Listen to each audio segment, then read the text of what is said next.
A águia não foge da tempestade. Enquanto outros pássaros procuram abrigo, ela abre as asas e sobe.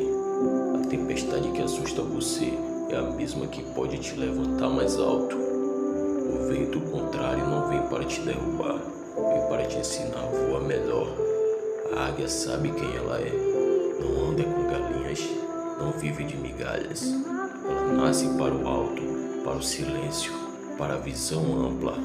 Talvez hoje você esteja se enfrentando dor, pressão, solidão. Mas lembre-se, é no topo que a águia vive e no caos que ela se fortalece.